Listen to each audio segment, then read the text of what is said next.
All right, this is show number 6 at Jags. That means we have been here for 6 months, and Jags has been awesome enough to host us all that time. Give them a round of applause. Hell yeah! Woo! All right. Jags is the only bar in Fort Wayne that has a dedicated monthly comedy night. That is awesome. They're supporting our community. Again, round of applause. Woo!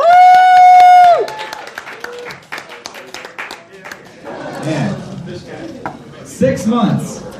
If we were all like in a relationship, if we were dating, 6 months, that's like a semi-important anniversary. You know, I'd probably owe you at least a blowjob 6 months in. But not more than that. Like, I don't think we're gonna fuck 6 months in because I don't want to get pregnant and that takes away all the fun we're having. It's no good. And besides, I've already got a kid and I don't know if I'm ready for another one just yet. But I could see myself being one of those guys that's got like 10 kids. Not because I love children that much, but because I love children's toys. Seriously, being a father is the best excuse ever to just be in a toy aisle at Meijer for like 20 minutes.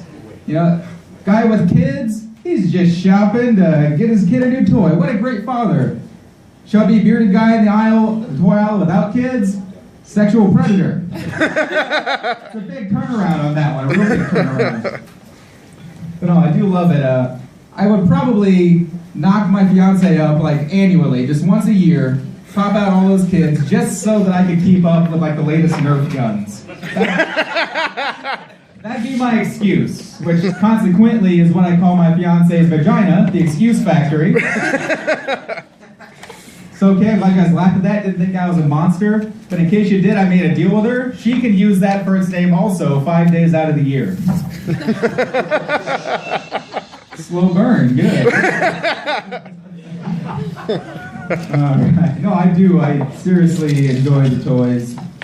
But it is hard to be down there, you know, like wandering around, and certainly I'm a guy that's there for his kid, not a guy who's spending 20 minutes trying to decide if he's going to put the Thor action figure or the Ninja Turtle posed on his bookshelf at home. That's not my sad life at all.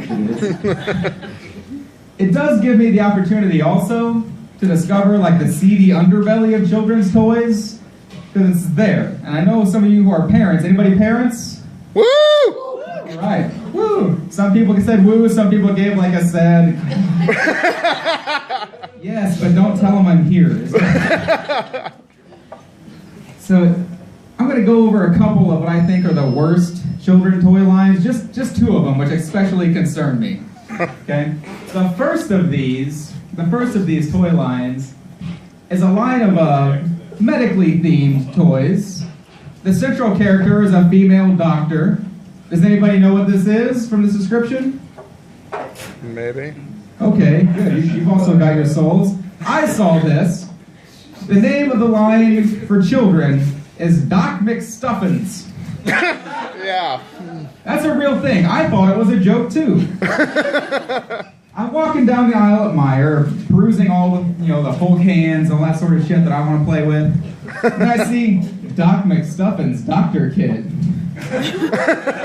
And for sure, I thought, oh, somebody left this here as a clever prank. Because surely Doc McStuffins is the name of a naughty doctor porn, not a perfectly reasonable child's toy line for very small infants. Because look, playing doctor already has enough innuendo built into it that adding a character named Doc McStuffins just makes it fucking terrifying.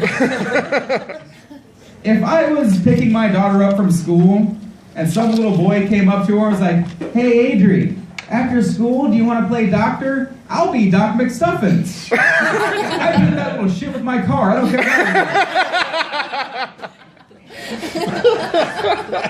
Yeah, so Doc McStuffins, not so great.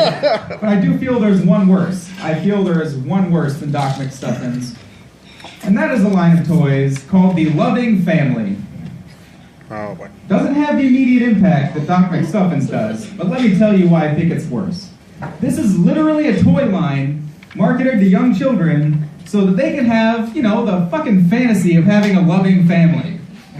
They've got the loving dad, the loving brother, the loving sister, all that sort of thing. First of all, what does that say to molested kids? You know? Oh. That's what most of us say to molested kids. But not the loving family one.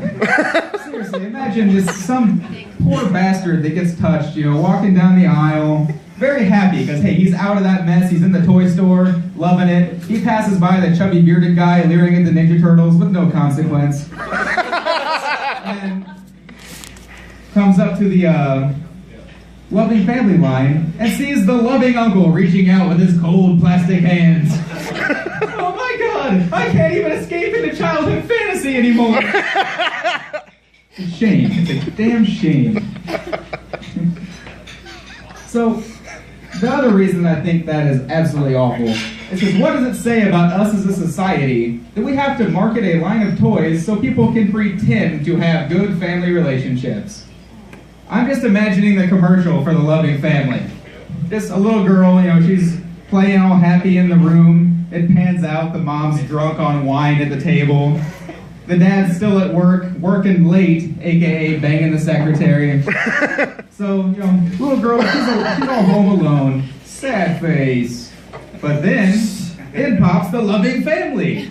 And she's playing, she's happy, she's alone and emotionally neglected, but she's got a hot pocket and she's got the loving family around the dining room table. Loving meals. All right, thanks guys for that. Let me try that out. We got a great show.